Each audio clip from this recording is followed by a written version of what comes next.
Welcome to the Nurse Mark Podcast, where we talk about everything health, happiness, cannabis. We'll delve into all aspects of what it means to live a powerful, healthy life.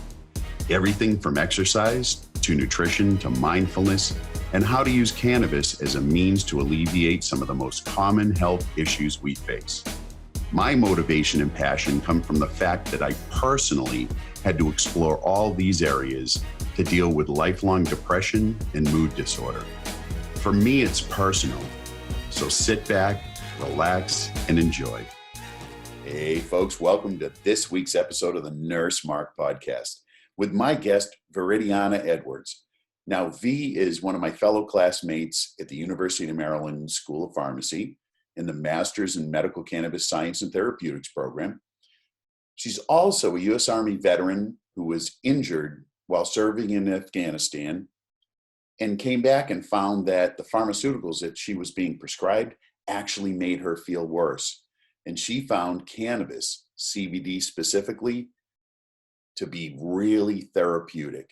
So we'll hear her story about how she came to find that cannabis was really, really positive for her. And we'll talk about what she's been up to now, because she's a research scientist and she's doing research within the cannabis space, specifically to help legislators in Texas figure out that cannabis is a good thing. So you're going to like this episode for sure. Sit back, relax, and enjoy. All right, folks, welcome to the Nurse Mark Podcast with my guest this week, Viridiana Edwards. How are you? Hi, I'm doing well. How about yourself? Oh, so good. A fellow classmate from the Master's in Medical Cannabis Science and Therapeutics program. So glad to have you on the show today.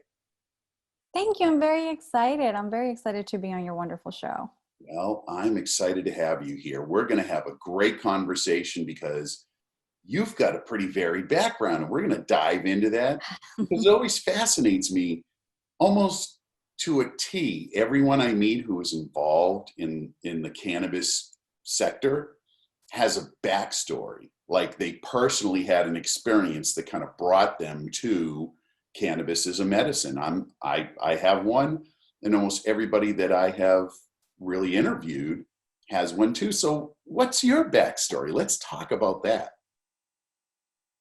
So my backstory, well, mine comes as a result of injuries from my deployment in Afghanistan back in 2009. After I came back, I was treated with the Department of Veterans Affairs, and the treatment ended up harming me more than actually helping me. And I kind of found myself in a position where I was depressed, I was overweight. I was kind of treading that line, and I realized that, there was something that needed to be done. Well, my husband began talking to me about cannabis. And at the time, it was still something that I would refer to more as recreational use, as a teenager. So we kind of started researching the medical properties, and I couldn't believe it. And I tried it. To this day, I say cannabis saved my life because it really did. I was on so many different medications. It was hard for me just to be a mother. I couldn't, carry my daughter without being in pain. Even hugging my husband, it was kind of painful. So you see yourself and you see other mothers that aren't in your position. And again, you kind of start, your mind starts to go certain places where you don't want them to go. When I started using cannabis, everything changed. It was amazing. My body changed, my mind changed. I was able to, carry my daughter, hug my husband. And I wanted to spread the word because there's so many veterans out there that are struggling as well. So in talking with other veterans, I found out that there's an entire community, especially here in Texas, because in Texas, medical cannabis is legal, but with very low forms of THC. So that leaves most of medical cannabis out of the door. Mostly CBD products would be legal here. So there's a whole group of us here in Texas that are fighting for legal access to medical cannabis.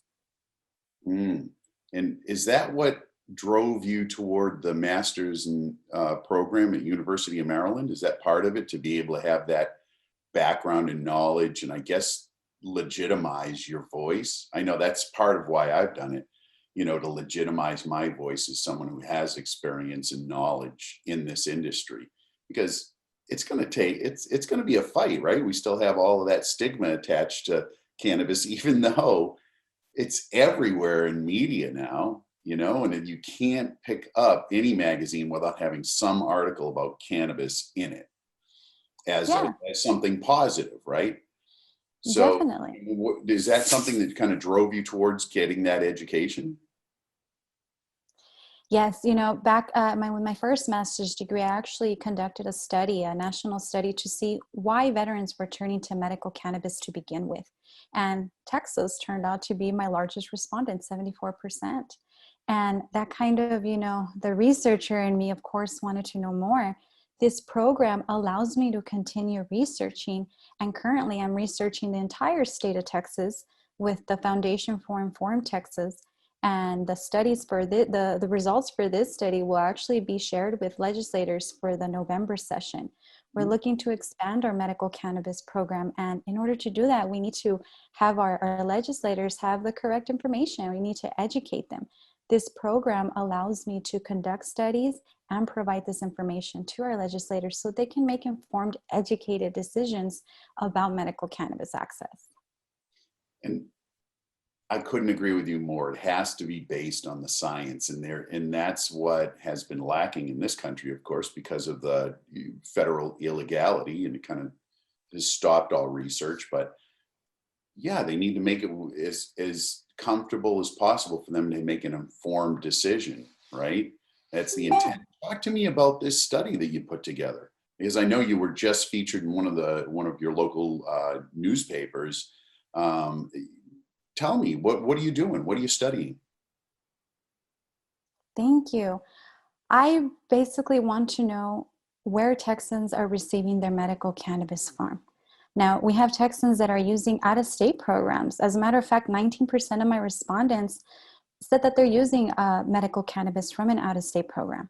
This means that, for example, New Mexico, they recently updated their medical cannabis program to include out-of-state patients. So if you have a card in California, they'll accept it in New Mexico as a New Mexico card. Now, Really? Yes, New Mexico I like borders. that reciprocity. Isn't that beautiful? I It's like that. beautiful. Yes. And now in New Mexico, you have Las Cruces, which is right there next to El Paso. In El Paso, you have Fort Bliss, Texas. So you have a lot of veterans there. Oh, Now, this is giving access a lot. Yes. yeah, So all these veterans now have access to medical cannabis because of out-of-state programs. But we need to know that, and our legislators need to know that. They need to know that we have Texas residents hmm, going out of states to use medical cannabis that could be used here in Texas because we already have an existing program. We just need to expand it. that's So all. we're trying to find out, yeah, we want to know who those people are. And most importantly, we want to know if there's underage patients.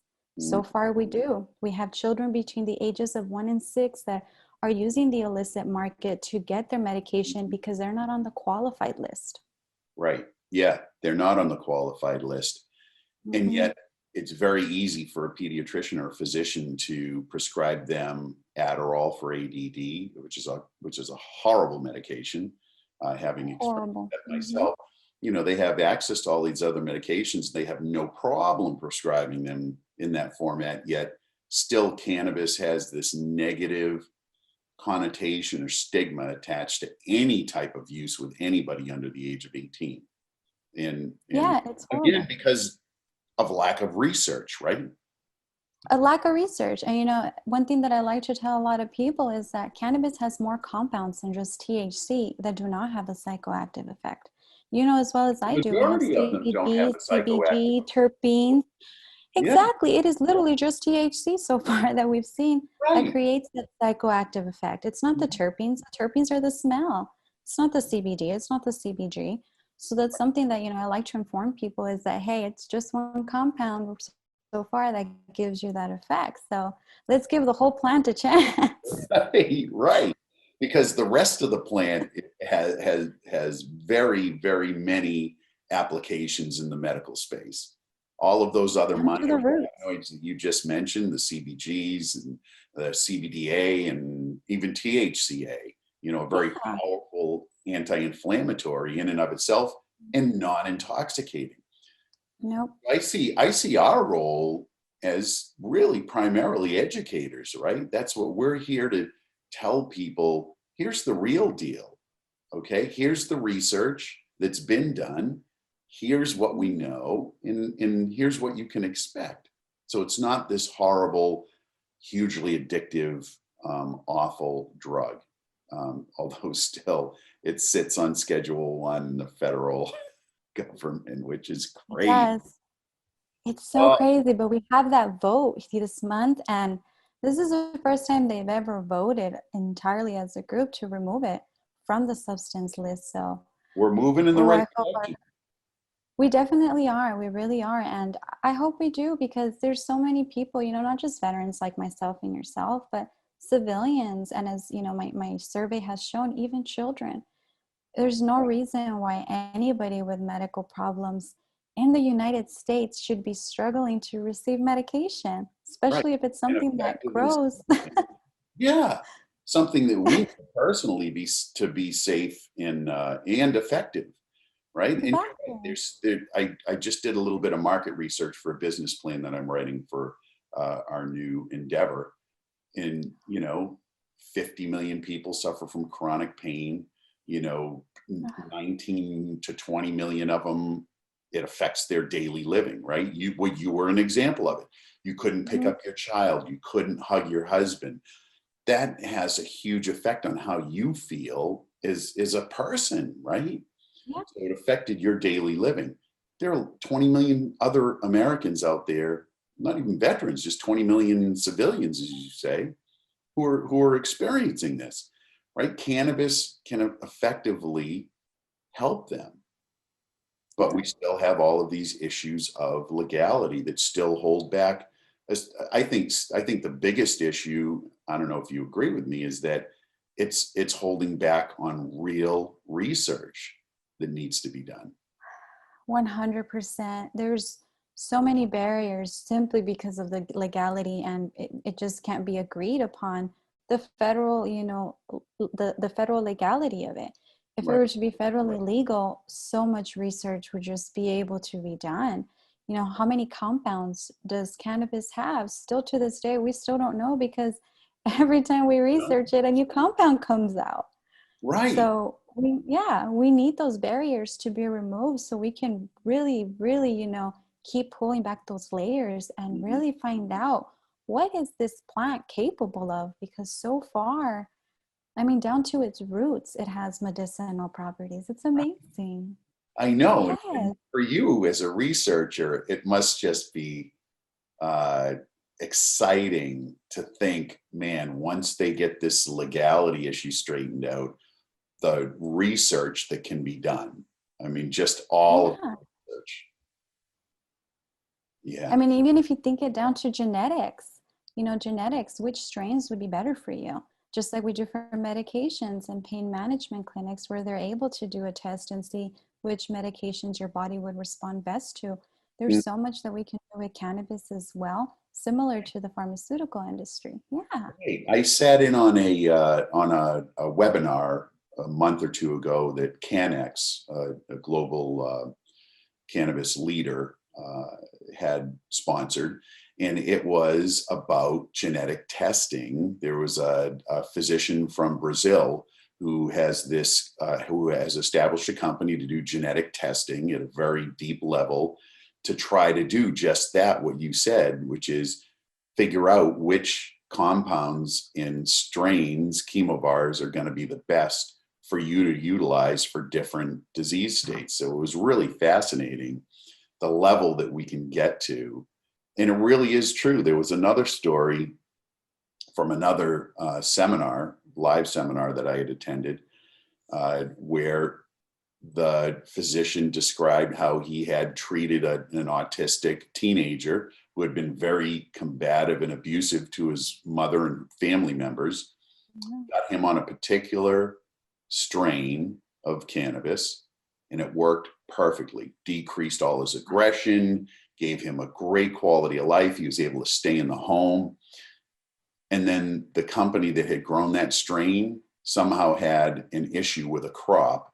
And so they went to another provider. Now, again, same strain, name, but it had a slightly different chemovar, chemical makeup. and I know you know what I'm talking about because we've sat in these classes, right? It Oh, had yes. a slightly different chemo bar, even though it was the same strain by name.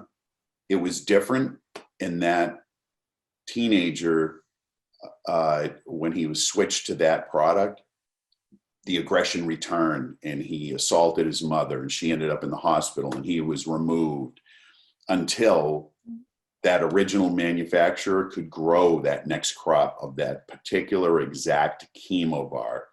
They got the teenager back on it and he was able to come back home. So that's how granular and specific we need to be with this. Exactly. I agree. You know, our body is made up, we have endocannabinoids in our body.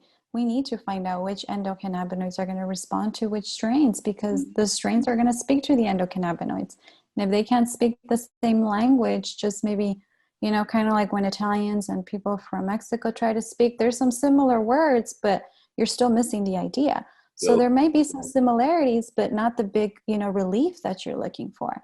So definitely that's going to allow us to look into more genetic testing and different strains and all the effects of that. Yeah, absolutely. It's going to be great. So now you are using CBD products to manage your pain and symptoms effectively. Yes, I use full spectrum. Mm-hmm. I started using full spectrum CBD products back in 2015 in Texas when they became legal. I started making them on my own at home because, you know, it's funny, but as I know, there's a lot of products out there that don't necessarily have the amount of CBD they say they do, or have only CBD when they're advertised as pure CBD. So that was the problem that I was running into, is that I couldn't necessarily find the right one because sometimes 1,000 milligrams would work and sometimes 3,000 milligrams would work. So it was just a lot of experimenting. So I just decided to make my own. And out of that grew CannaVi Hemp. And now I have all my personal products on my product list. Absolutely perfect. So you had to actually dig in and do your own thing. I see did, and that. find strains too. Find strains that work well with me. Yeah, yeah. And I see that a lot in this space. There's a lot of do-it-yourself stuff, which has been around forever, right? And I guess I would call it the black market, but on the self-medication route, let's just use that term because I think it's much more accurate. I like that. I like that. Self-medication route. There have been a lot of people making oils for a long, long time, whether it's to make tinctures or topicals or make edibles, whatever they're going to do with it. They've been doing this for a long time, do it yourself.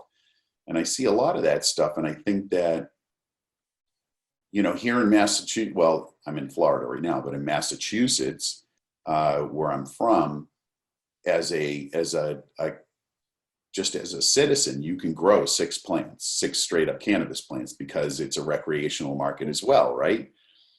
I think that is a huge opportunity for people who may not have the means to, you know, pay for their medication, their medical cannabis on a monthly basis. You can get a lot of medication out of 6 very well-grown cannabis plants. And I think it's something really cool about actually growing your own medicine. Like, you know, I started out on a farm, working on a farm, so I know the magic of having your hands in the dirt, but growing your own stuff, man, that just seems so cool. So I think it needs to be part of every cannabis program, is the ability to actually grow your own medicine. I agree, because I mean, if I can grow my own aloe vera for my own aloe vera gel, then I should be able to have cannabis as well. And I do hope that the rest of the states kind of take up on that and allow residents to have their own plants, because some of these products can get a little pricey. And although the person may need medical cannabis, the specific product they need, like you said, it may be out of the price range. So if they can just make it at home, you know, it's something that we need to just be able to provide for them. Right. Yeah, I agree. I agree. And you know, of course, the issue is that it's not covered under any insurance program and won't be until this legality issue is straightened out.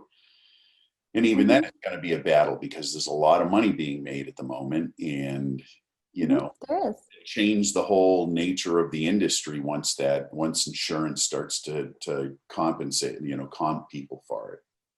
And here, what I've noticed is that, and this personally happened to me, I went to the ER because I was having some gas pains. So I went to the ER and, they did blood work and THC came up in my system. My husband and I had recently returned from Colorado. And just with that THC in my system, they diagnosed me with cannabis use disorder. Well, of course, because you can't possibly Why not? have THC in your bloodstream and not be a heavy cannabis user. No, of course not. You have a disorder now. And I remember kind of just being a little out of it. Label too. Yeah, it does. And it puts it on your insurance. And me, myself, I was medically retired from the US Army because of my injuries. So I have my retiree insurance. And it was kind of a little issue where I was like, is this going to become a problem? And I ended up taking it up with the legal at the hospital. And yeah, they agreed to remove it. But I decided against it simply because I wanted to show people, look, I have not gone through any of the 12 steps to have this diagnosis, simply one step.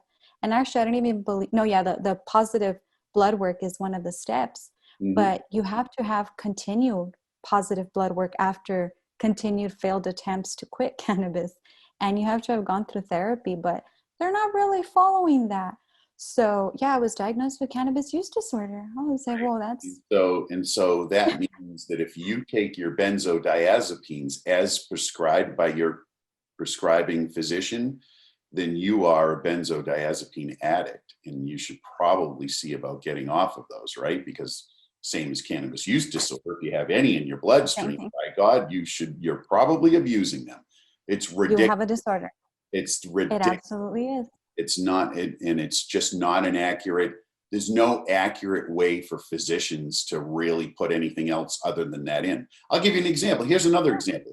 Back in the day, I've always been a fitness fanatic, right? I went in the Marine Corps when I was 17 and I've always worked out. So I've always really worked hard.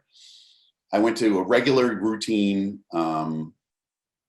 physical with my physician, and I was looking over his shoulder as he was charting because he was writing with a pen because I'm a little old. So he's charting and he puts the word obese in my chart. And I said, whoa, wait a minute, motherfucker. What is that? Obese. He said, well, according to the BMI chart, you're obese for your height and your weight. I had 10% body fat, jacked up, solid. But because it's said in the BMI chart, which is a ridiculous chart made up by some mathematician, that I fell into this category, he had no other alternative but to chart me as an obese person. Now, don't you think that's not something that is going to give it's going to give a false idea to anybody who looks at that chart? They're going to say, oh, he's obese. And what's going to come to mind with that? Definitely. Right? A bunch of medical ailments come to mind. Disorder. So my point is, they only have this thing to go by, this not accurate label to describe somebody who has THC in their bloodstream. Oh my God, we have so much. And it was interesting because we have so much. When I went to go see the lawyer, yeah, we do. We really do. When I went to go see the lawyer, I went as I am. And she just kind of looked at me from head to toe and looked at her paperwork. And I was like, yes, you are very confused that the person in front of you somehow is listed as having a cannabis use disorder, but I don't fit the profile that you have in your mind of a person that fits that. Right. And that's kind of where our conversation started. And she was like, this is interesting. Definitely. Kudos to you for sticking with it and keeping that on your record to have that conversation, because it's going to take people like you and I doing things like that. For me in the nursing field, I can't go apply for a job in the traditional nursing world because I'll pop positive on a THC test because I'm from a recreational state. I choose not to be part of the medical cannabis program. I self-medicate with what works for me very responsibly, yet I am not allowed to have a job because I'll test positive. And not only that, if I test positive, they'll report me to the board of nursing in that state, and my license may be taken away. Kind of ridiculous. Extremely. Considering, Extremely.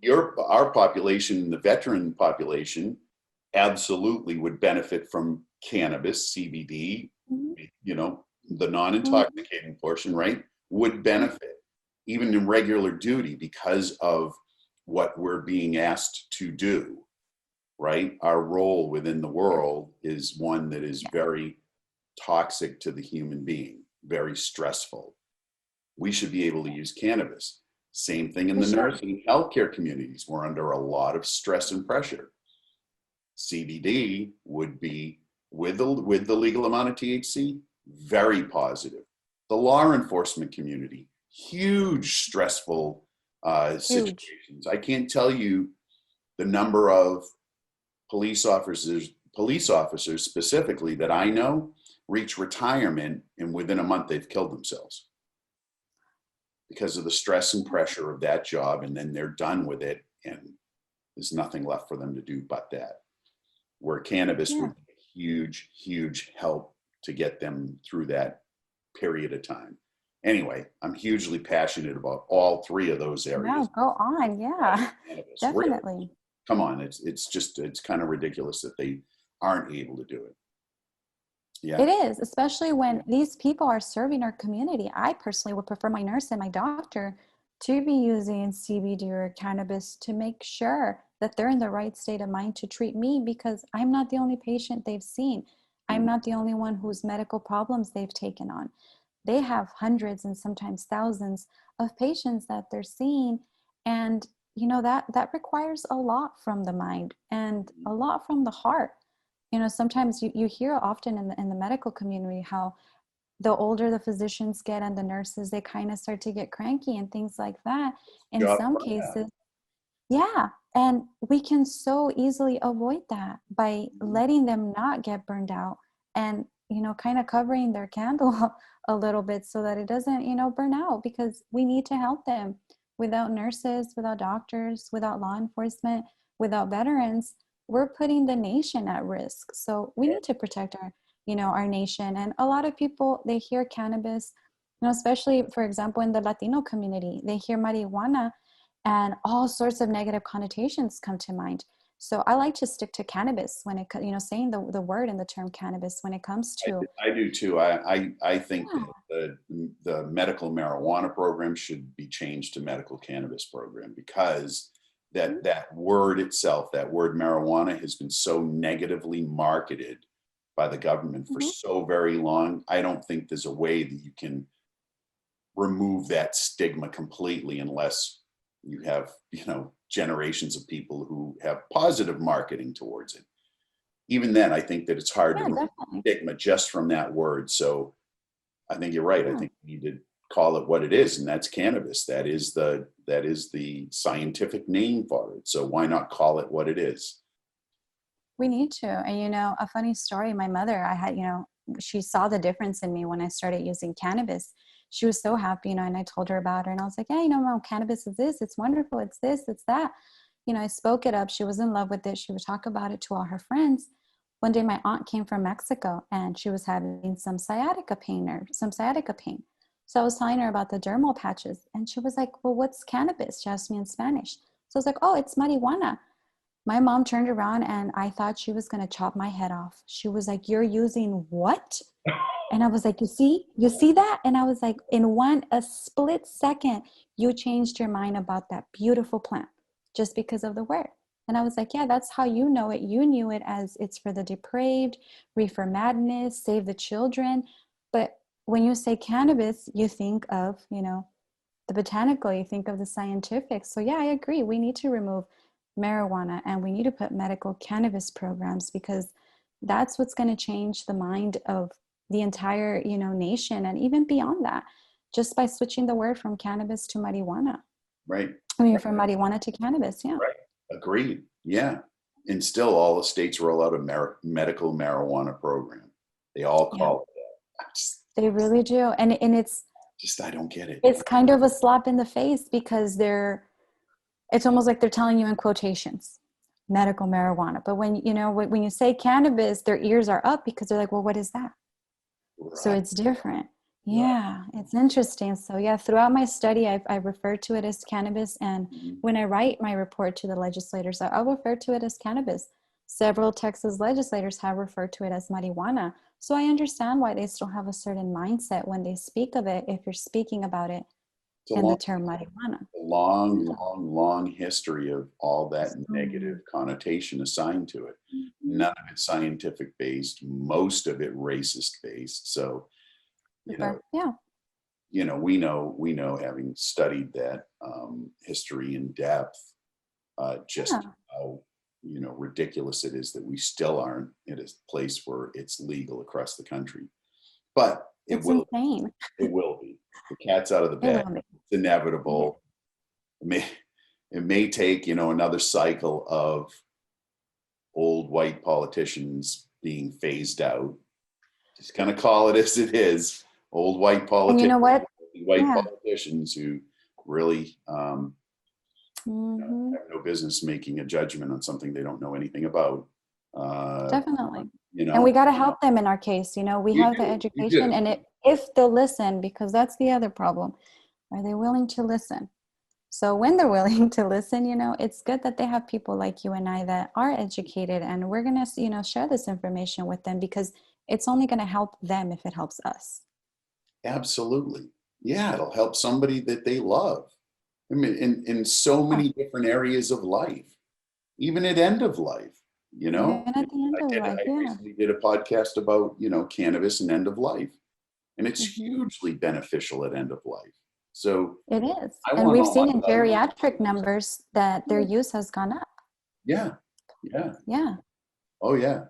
Well, that's one of the areas I think that there's work to be done, and that is in the area of allowing our seniors more readily available access to cannabis as a medicine. I did a lot of speaking events in assisted living facilities, and these are folks who are not getting out of the facility much, but they're extremely interested in using cannabis as a medicine. They just don't have access to it because it's hard to facilitate. You have in Massachusetts, and I know this, I keep bringing up Massachusetts because I know that the most, or the best. You have to have a caregiver, and that caregiver has to, have to fill out a form and be registered with the state to allow them to go to pick up cannabis on your behalf. Now, there are new regulations that are being proposed that would allow institutional caregiving, where a nurse could have a number of patients that they actually pick the product up for. So we're hoping to enact change in a program that's been in place for a while and is a good program.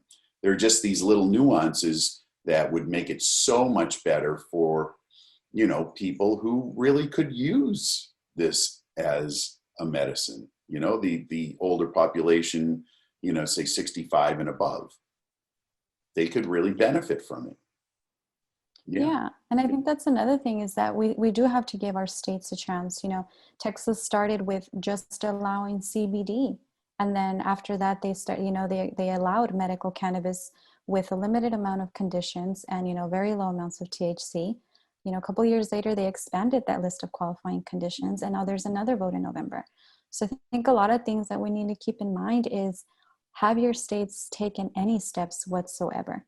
And, for Texas to be at this point, that's a big deal, because everybody knows, Texas is very conservative. Very conservative, known as one of the most conservative states. So for them to say, all right, we see some benefit here, that's big. Yeah. It is. And now we just need to show them the financial benefit. Yeah, I know. So we definitely, that's one of the questions.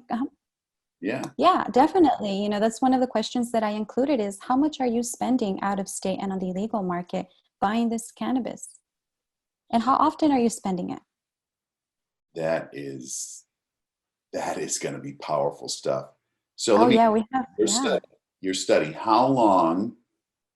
First, how big is the cohort? How many people are you actually polling? Well, first we were going for 1,000, because there's, about 19 million people, the residents in Texas. So we were going for 1,000. We are well and over our goal. We're well over 1,000 respondents. So as many people respond until October 6th, that's the goal that we're going for. The more people we have, the better, because it, of course, gives us more an idea of the population. Yeah. Texas is a massive state. Like I said, there's an estimated 19 million residents. Right. So what we have also included is a medical cannabis refugee study. How many people have left Texas for a state that's legal? And so far we have 61 respondents. They've left Texas because they wanted their access and they went where it was legal. Most of those respondents also said that they were willing to come back to Texas. It just has to, the law needs to change. And that's another question that we asked our respondents have you considered leaving Texas to a state where it's legal due to the law? And a lot of our respondents are saying yes. Interesting. Yeah, but these out-of-state programs are facilitating it. Yeah. Those are great questions. And when are you going to cut off the data gathering? October 6th, so that I can, it's a lot of data that I'm going to have to go through so that I can have it ready. Yes, I've already started coding it. It's so much. I was looking through it and I was like, oh my God, there's just so much data here. Yeah. And it's amazing because I'm excited. I really hope our legislators read this because there's so much data there that they just don't know about. Because to my knowledge, this is, I believe this is the first time they've actually done a study this big, because we don't have a medical cannabis program. So it hasn't really been conducted. Right. I'm working with the Foundation for Informed Texas. They're a nonprofit. So yeah, this is a pretty big study for the state of Texas. And this is applicable not only to Texas. You can infer that this is the case in any state that has a decreased access to medical cannabis. Like you can Definitely. It could be North Dakota, for instance, who doesn't have any medical cannabis program, or Idaho, which is next door to Washington State and Oregon, who have legal cannabis programs. Everybody in Idaho is going to those states, right? Yeah. So Idaho's losing out. That's another example. So Texas, your study is going to be applicable to all of those other states, which is really exciting. And I'd be really jazzed to find out if somebody else points to your study and says, hey, this is happening in our state. Yeah, definitely. And, like you said, it may be. We have so many people here in Texas and so many of our surrounding states have legal cannabis. I like to refer back to my hometown, El Paso, Texas. It's unfortunate and embarrassing, but they were the first city in the U.S. to ban cannabis back in 1914. First city. I know. That's just horrible to be known for that. And when you think about El Paso and Las Cruces and the access that you have right there, it doesn't stop in New Mexico, because then you have Arizona, Colorado, and California, all which allow free access because there is 0 checkpoints between California, Colorado, Arizona, and Texas. Right. So there's just a product being brought across state it's line. just being brought. Yeah, definitely. And Texans, we're missing out on that. That's financial gain that Texas can be using instead of oil. Let's switch. We already have our hemp crops and everything. And, there's issues going on with that. But again, it goes back to laws and regulations and what are farmers allowed to do and things like that. So we definitely need to keep updating Texas law when it comes to medical cannabis, and really any law until it's federally legal. Right. Yeah, and I think that's what it is. As you mentioned earlier, it's little tweaks. They'll vote on this year. Next year, it'll be a vote on this little change. And over time, we'll get to where we need to be. We got to just stick with it. So walk me through. Look at California. Yeah, right. 1980s. We're getting there. Oh my God. We're getting there. So V, walk me through, as a researcher, what you're going to do once you gather that data. How do you weave that all into a report that makes sense to somebody who may not necessarily be, research focused? Well, I'll look at the numbers and just relate it to, what I see. For example, there's more females that are, more males that are responding than females. And the same thing happened with my national study back in 2019. I also had more males than females respond. We also have more people that are electing to say that their race is white, that are, you know, saying that they're using illegal cannabis. So, and then we have people from African American descent or Latino descent that are saying no. So those are kind of numbers that you may want to look at, like what can be inferred based upon that. Are there certain liberties that people feel just, you know, based on their race and things like that, that they're able to disclose that? So Right. those are, you know, things that we definitely need to look at, and to help the public understand what those numbers mean. So what does it mean that we have out-of-state patients, that we have Texas using out-of-state programs? Well, that means that we have Texans using Texas money in out-of-state programs and then coming back to their Texas residents to use those products from an out-of-state, but the state itself didn't benefit at all from that product. Right. So those are things that we need to simplify. None. Zero. Mm-hmm. Zero, unless they got arrested. That's the only way they'll benefit the state. Right, right. Yeah. And then that's going to cost the state anyway, because they're going to incarcerate that person. And it's going to cost them out of pocket to do that. Mm-hmm. Might as well make the cost positive. That's all. We're just all making things right. That's what we're doing. Right. Oh, that's great. So talk to me about your product line. You have CBD product products. line. Yeah. I do. So all my products are full spectrum, which means they have, you know, THC, CBD, CBG, all those wonderful components, not just CBD. And like I said, there were products that I used on myself, you know, before I launched them as my company.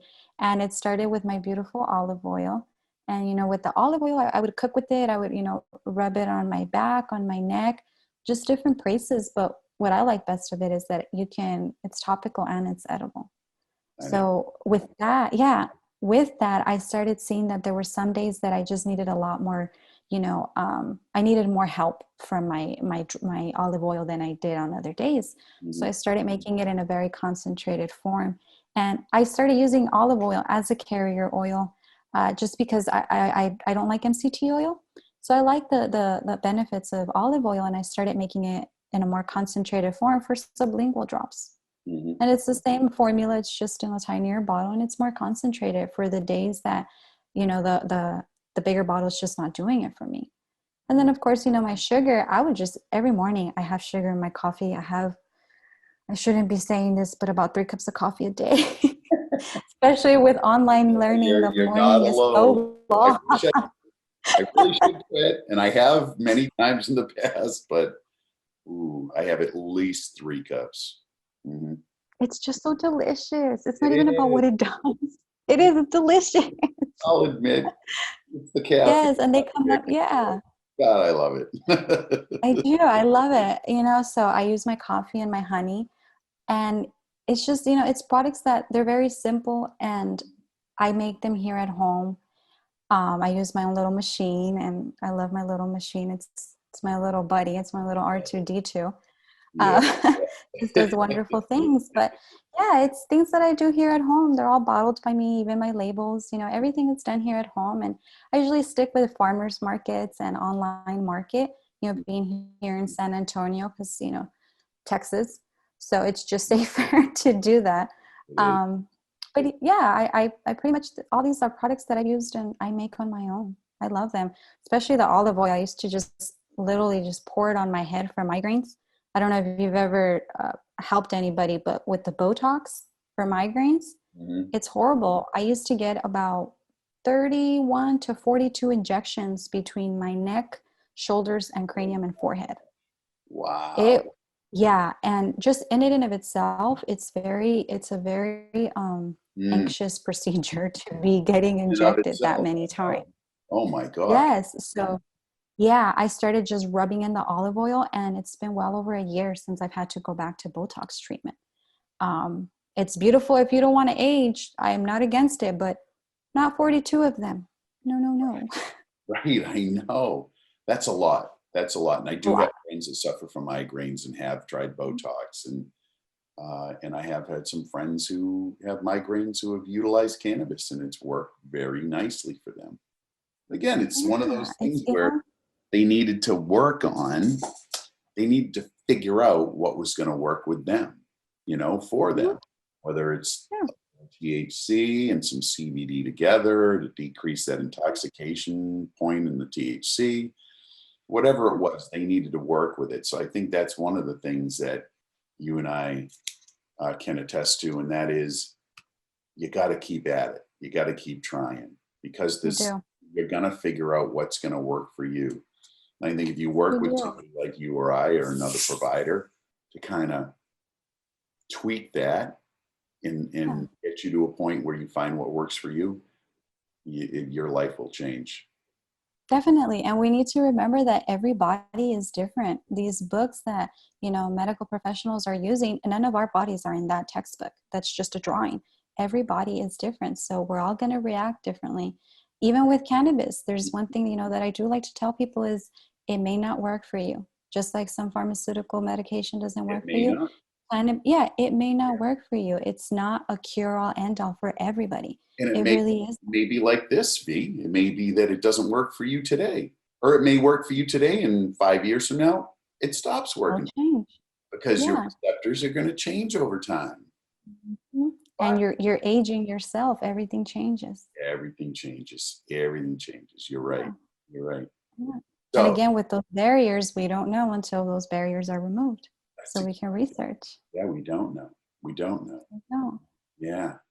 So what else is going on with V? You got a study going on. You got CBD products. You're in this master's class.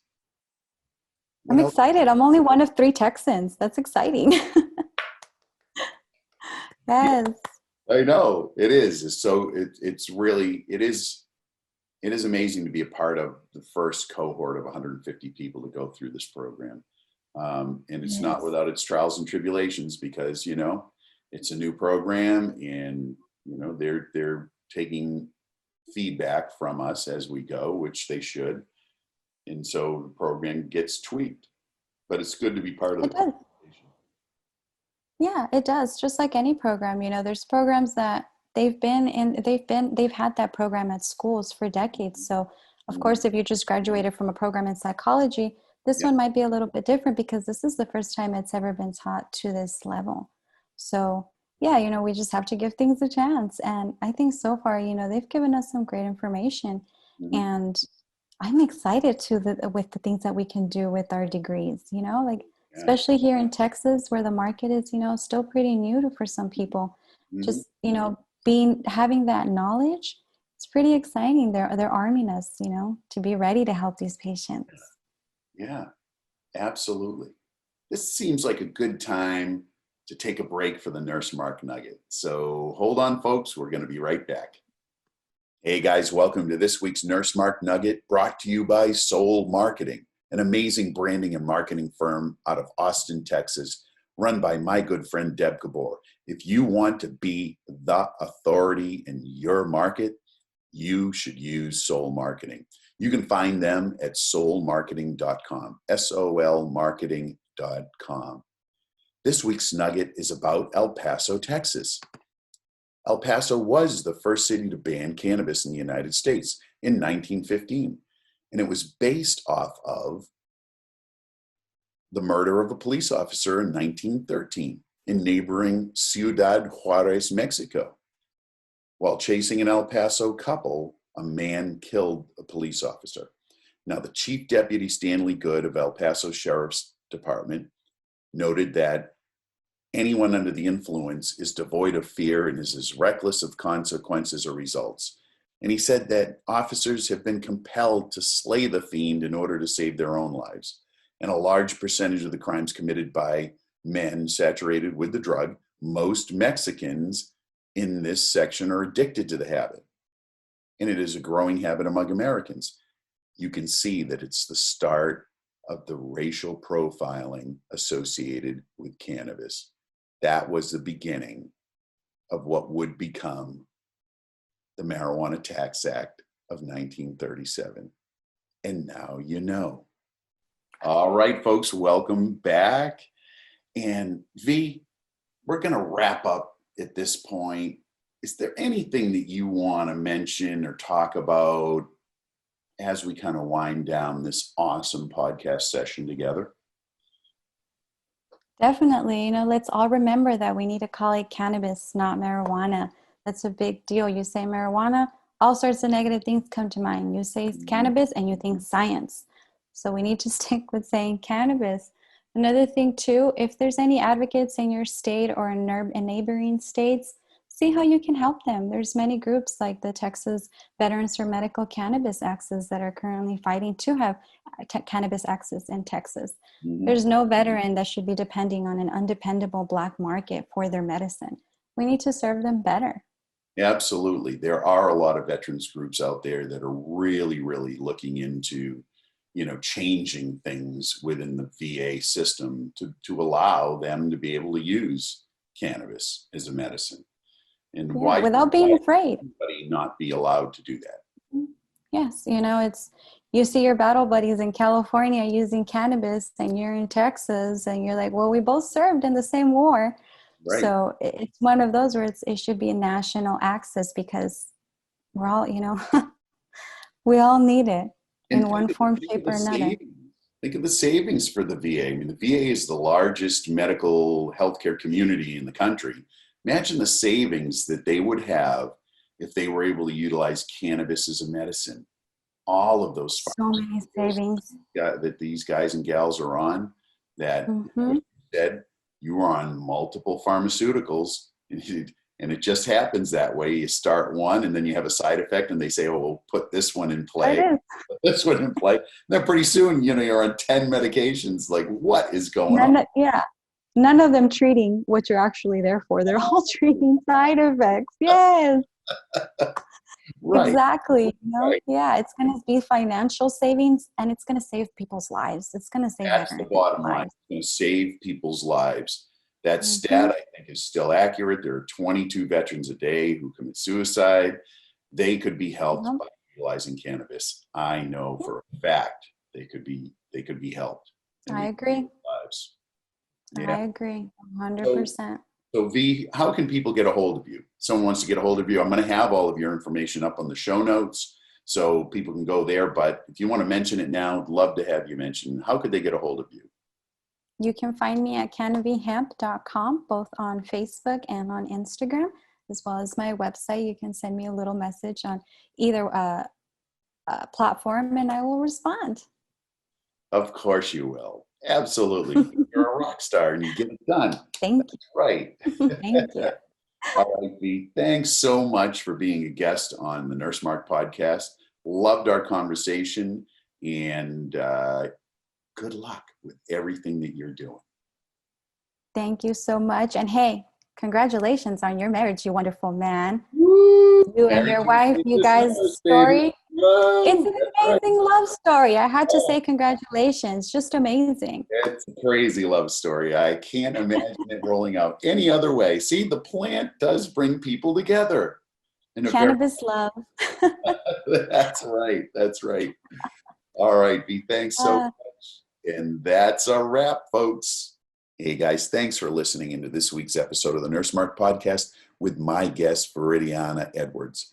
I hope you get a sense of what it was like for V to be injured on the battlefield, come home, be treated in the VA system with pharmaceuticals that made her feel worse, not better, and how she found cannabis, specifically CBD, to be an effective, safe medication for her that literally gave her her life back.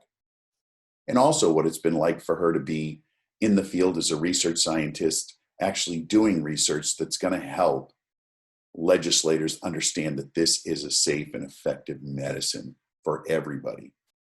Thanks again for listening in. And remember, it's all about health, happiness, and cannabis.